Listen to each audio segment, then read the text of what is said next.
Avengers Doomsday and Avengers Secret Wars நம்மள நெருங்கிட்டு இருக்க சமயத்துல இந்த படத்துக்கான ஹைப் ஒரு பக்கம் பயங்கரமா ஏறிட்டு இருக்கு. அதே சமயத்துல இன்னொரு பக்கம் ஒரு புது பிரச்சனையுமே கிளம்பி இருக்கு. அது என்னன்னா டாக்டர் டூம் எதிர்த்து நிக்கிற டாக்டர் டூமோட பிரச்சனை தான். இது டாக்டர் டூமுக்கான ஒரு பிரச்சனைன்றதை விட டாக்டர் டூம் எதிர்த்து நிக்கிற ஒரு மிகப்பெரிய சவால்னு கூட சொல்லலாம். டாக்டர் டூம்கே பிரச்சனையாவும் சவாலாவும் இருக்கிறது வேற யாரும் இல்ல, ஸ்கார்லெட் விட்ச் தான். மார்வல் சினிமேட்டிக் யூனிவர்ஸ்ல காட்டினதை விட ஸ்கார்லெட் விட்ச் உண்மையில ஒரு வில்லத்தனமான கேரக்டர்னு சொன்னா உங்களால நம்ப முடியுமா? சீக்ரெட் வார்ஸ்க்கு அப்புறம் MCU ரீபூட் பண்ணி மியூட்டன்ஸை வச்சு தான் கதை நகர போறதா மார்வல் பிளான் பண்ணிட்டு இருக்காங்க. ஆனா காமிக்ல இந்த மியூட்டன்ஸ் மொத்த இனத்தையுமே ஸ்கார்லெட் விட்ச் மியூட்டன்ஸ்ல ஒருத்தர் கூட விடாம மொத்தமா எல்லாரையும் கொண்டு குவிச்சிருப்பாங்க. அப்ப யோசிச்சு பாத்துக்கோங்க, நம்ம பார்க்காத ஸ்கார்லெட் விட்சோட ஒரு பயங்கரமான வில்லத்தனமான கேரக்டரும் ஸ்கார்லெட் விட்ச் கிட்ட இருக்கு. ஸ்கார்லெட் விட்சோட MCU கதைகளை தொடர்றதுக்கு multiverse of madness Doctor Strange படத்துல 2 வழிகளை ஸ்கார்லெட் விட்சோட கதையை தொடர்ற மாதிரி சொல்லியிருப்பாங்க. ஒன்னு அவ அனுபவிச்ச துயரங்கள் கஷ்டங்கள் எல்லாத்தையும் சரி செய்யறதுக்காக முயற்சி பண்ணிட்டு இருந்திருப்பா. இன்னொன்னு டாக்டர் ஸ்ட்ரேஞ்சோட வில்லனா ஸ்கார்லெட் விட்ச் மாறினது அமெரிக்கா சாவஸோட சக்திகளை பயன்படுத்தி அவளோட மகன்கள் உயிரோட இருக்கும் வேற ஒரு யூனிவர்ஸுக்கு இவ போக ஆசைப்பட்டதுதான் இவள ஒரு வில்லியா மாறதுக்கும் காரணமா இருந்திருக்கும். MCU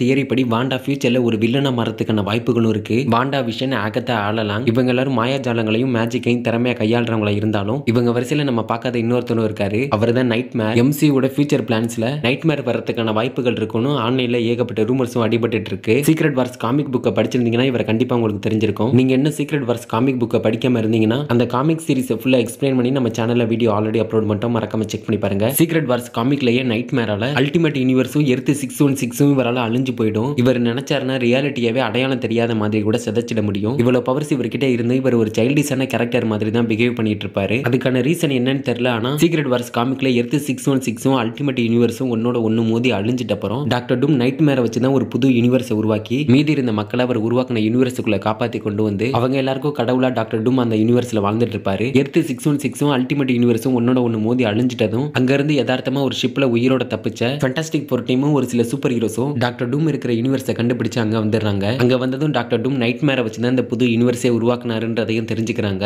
அது மட்டும் இல்லாம டாக்டர் டூம் உருவாக்குன அந்த யூனிவர்ஸ்ல ஹியூமன் டார்ச்சை தான் அந்த யூனிவர்ஸோட சூரியனாவே மாத்தி வச்சிருப்பாரு. இது எல்லாத்தையும் தெரிஞ்சுக்கிட்ட ரீட் ரிச்சர்ஸ் டாக்டர் டூம்க்கு தெரியாம நைட்மேரை தேடி போய் நைட்மேரை சந்திக்கிறாரு. நைட்மேர் கிட்ட ரீட் ரிச்சர்ஸ் இது மாதிரி இங்க நீங்க என்ன பண்ணிட்டு இருக்கீங்க, இங்க என்னதான் நடக்குது அப்படின்னு ரீட் ரிச்சர்ஸ் நைட்மேர் கிட்ட கேட்க பதிலுக்கு நைட்மேர் அவர்கிட்ட இது எல்லாத்தையும் டாக்டர் டூம் தான் பண்ண சொன்னா, எதா இருந்தாலும் அவன்கிட்ட கேட்டுக்க, எனக்கு ரொம்ப பசிக்குது, எனக்கு ஏதாவது சாப்பிட கொண்டு வந்தியா அப்படின்னு நைட்மேர் சிரிச்சுக்கிட்டே ரீட் ரிச்சர்ஸ் கேட்ட கேள்விக்கு பதில் சொல்றாரு. அப்போ திடீர்னு அந்த இடத்துக்கு டாக்டர் டூம் வந்துடுறாரு. அங்க வந்து டாக்டர் டூம்க்கு அங்க இருந்த ரீட் ரிச்சர்ஸ்க்கும் 2 பேருக்கும் இடையில ஒரு பயங்கரமான சண்டை வர ஆரம்பிக்குது. 2 பேருக்கும் ஏற்பட்ட சண்டையில டாக்டர் டூம் ரீட் ரிச்சர்ஸை கிட்டத்தட்ட சாகுற அளவுக்கு தாக்குறாரு. பதிலுக்கு ரீட் ரிச்சர்ஸும் தன்னால முடிஞ்ச அளவுக்கு டாக்டர் டூமை தாக்க ஆரம்பிக்கிறாரு. 2 பேருக்கும் இது மாதிரி பயங்கரமா சண்டை போயிட்டு இருக்கும்போது அப்போ ரீட் ரிச்சர்ஸ் டாக்டர் டூமை கண்ணா பின்னான்னு போட்டு திட்ட ஆரம்பிக்கிறாரு. நீலாம் கடவுளா, நீ ஒரு அரக்கன், இங்க இருக்க மக்கள் எல்லாரும் உன்னை கடவுளா நம்பிட்டு இருக்காங்க, நீயும் அவங்களை ஏமாத்திட்டு இருக்க, நீலாம் உயிரோட இருக்கிறதுக்கு செத்து போகலாம் அப்படின்னு ரீட் ரிச்சர்ஸ் டாக்டர் டூமை பார்த்து திட்டுறாரு. அப்போ அங்க இருந்த நைட்மேர் ரீட் ரிச்சர்ஸ் சொன்னதை கேட்டு ஓ செத்து போடுமா, ஓகே நான் செத்து போயிடுறேன் அப்படின்னு நைட்மேர் சிரிச்சுட்டே சொல்லிட்டு திடீர்னு அந்த இடத்துல அப்படியே வெடிச்சு சிதறிறாரு. நைட்மேரை வச்சு அந்த யூனிவர்ஸ் உருவாக்கப்பட்டதுனால அந்த யூனிவர்ஸும் அப்படியே அதோடய அழிஞ்சு போயிடுது. அப்ப யோசிச்சு பாத்துக்கோங்க நைட்மேர் எவ்வளவு பெரிய சக்தி வாய்ந்த ஒரு ஆள்னு. நைட்மேரை கூட்டிட்டு வந்தா இதை விட ஒரு பெரிய சம்பவம் நடக்கிறதுக்கான வாய்ப்புகளும் இருக்கு. அது மட்டும் இல்லாம கண்டிப்பா ஃபியூச்சர்ல ஸ்கார்லெட் விட்ச் டாக்டர் டூம் எதிர்த்து நின்னா டாக்டர் டூம்க்கு இது கண்டிப்பா ஒரு மிகப்பெரிய சவாலா தான் இருக்கும். ஆனா இது நடக்குதா என்னன்றதை நம்ம பொறுத்து இருந்து தான் பார்க்கணும். கடைசியா லோக்கி சீசன் 2ல மல்டிவர்ஸோட கடவுளை மாறுற மாதிரி தான் லோக்கியை காட்டி முடிச்சிருப்பாங்க. அதுக்கப்புறம் ஃபேன்ஸ் எல்லாரும் லோக்கியை மறுபடியும் பார்க்க மாட்டாமான்னு எதிர்பார்க்கவும் செஞ்சாங்க. கிட்டத்தட்ட நானும் அதை தான் எதிர்பார்த்தேன். ஏன்னா லோக்கி சீரிஸோட எண்டிங் அப்படி இருந்துச்சு. இது எல்லாத்துக்கும் மேல மல்டிவர்ஸோட கதை ஒரு முடிவுக்கு வந்தா அது ஒரு இடத்துல கண்டிப்பா நம்ம லோக்கி கிட்ட வரும். அப்ப நம்ம கண்டிப்பா மறுபடியும் லோக்கியை பார்க்கறதுக்கான வாய்ப்புகளும் இருக்கு. ஆனா இப்போ ஆன்லைன்ல என்ன மாதிரியான ரூமர் லீக் ஆயிட்டு இருக்குன்னா இந்த கதையில டாக்டர் டூம் அவெஞ்சர்ஸ்னு எல்லாருமே இருந்தாலும் இன்னொரு பக்கம் இந்த கதையில பெருசா ஃபோக்கஸ் பண்ண போறது லோக்கியை தான் அப்படின்ற மாதிரி தான் ஆன்லைன்ல ஏகப்பட்ட ரூமர்ஸும் லீக்ஸும் வந்துட்டு இருக்கு. நடக்க போற அவெஞ்சர்ஸ் விசஸ் டாக்டர் டூம்ன்ற ஃபைட்ல லோக்கிக்கும் ஒரு முக்கிய பங்கு இருக்க போறதாகவும் இந்த சண்டையில யார் ஜெயிக்கிறாங்களோ அவங்க தான் மார்வல் மல்டிவர்ஸோட தலைவிதியை மாத்தி அமைப்பாங்க. அவெஞ்சர்ஸ் இன்ஃபினிட்டி வார் படத்தோட முடிவு எல்லாருக்குமே ஒரு மிகப்பெரிய ஷாக்கிங்கா இருந்திருக்கும். இந்த சீன்ல ஃபர்ஸ்ட் தானோஸ் தோத்துட்ட மாதிரி காட்டினாலும் தானோஸ் அவர்கிட்ட இருந்த இன்ஃபினிட்டி ஸ்டோனை வச்சு அங்க நடந்ததை மறுபடியும் பழைய மாதிரியே ரிவர்ஸ் பண்ணி அங்க இருந்த இன்ஃபினிட்டி ஸ்டோன் எடுத்து அவரோட இன்ஃபினிட்டி கார்ட்லெட்ல வைக்கும் போது அவருக்கு ஒரு பவர் கிடைக்கும் பாத்தீங்களா. அப்போ தானோஸை பாக்குறப்போ நமக்கே லைட்டா பயம் வரும். அங்க தானோஸ் முன்னாடி இருந்த நம்ம சூப்பர் ஹீரோஸ் எல்லாருக்கும் தானோஸ் இந்த நிலைமையில பார்த்ததும் சத்தியமா நம்ம எல்லாரும் இவன் கையால சாக போறோம்ன்ற ஒரு எண்ணமும் பயமும் வந்திருக்கும். இதை விட ஒரு மோசமான நிலைமையை அவெஞ்சர்ஸ் டூம்ஸ்டேல சந்திக்க போறாங்கன்னு சொன்னா உங்களால நம்ப முடியுமா?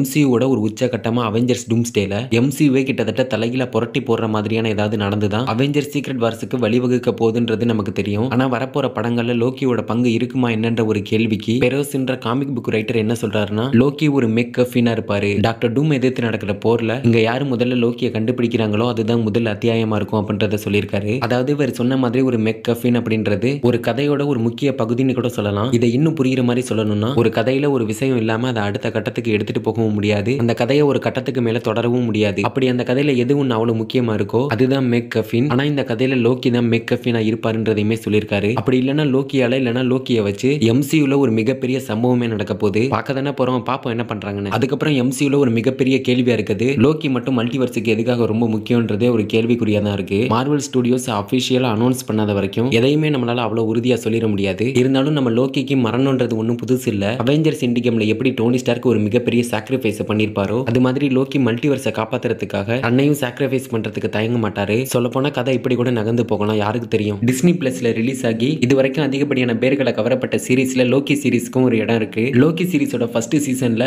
எண்ட் கேமோட டைம் லைன்ல திருட்டுத்தனமா டைம் டிராவல் பண்ணி அவரோட உண்மையான டைம் லைனை விட்டு தப்பிச்சதுல இருந்து இந்த கதை ஆரம்பிக்கிற மாதிரி காட்டியிருப்பாங்க. மல்டிவர்ஸோட டைம் லைன்லாம் கட்டவிழ்க்கப்பட்டு நிலை தடுமாறி போகும்போது இது எல்லாத்தையும் கட்டுப்பாட்டுக்குள்ள கொண்டு வந்து லோக்கி பொறுப்பேற்றுக்கிட்டாலும் லோக்கியோட அந்த சாக்ரிஃபைஸை அவ்வளவு ஈஸியா வார்த்தைகளால விளக்கி சொல்லிட முடியாது. பட் எனிவேஸ் இப்போதைக்கு லோக்கிக்கும் மல்டிவர்ஸுக்கும் ஒரு மிகப்பெரிய அளவிலான கனெக்ஷன் இருக்கிறதுனால எம்சியூல லோக்கியால ஒரு பெரிய மாற்றங்கள் ஏற்படுறதுக்கான வாய்ப்புகளும் இருக்கு. இதை பத்தி நீங்க என்ன நினைக்கிறீங்கன்றத கமெண்ட்ல சொல்லிட்டு அப்படியே நம்ம சேனலுக்கு சப்ஸ்கிரைப் தட்டி விட்டுருங்க. அடுத்த வீடியோல பார்க்கலாம்.